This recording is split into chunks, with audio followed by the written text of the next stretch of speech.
Hello everyone, welcome back to Guide to Everything. In today's video, I'm going to show you on how you can play Roblox in full screen and hide the taskbar on Windows. So as you can see, I'm inside Roblox right here, and we can still go ahead and see our taskbar and the Roblox application.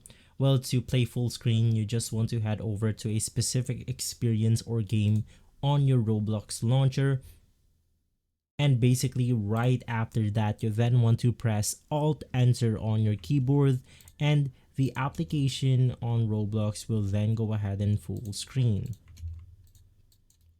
Now, if that doesn't work, you can then click on the Roblox icon, click on settings, and you want to make sure that you are playing on full screen right here. So you just want to head over to the specific menu for full screen, and you want to make sure that it is set to on. Just wait for the page to load, and from there you should be good to go.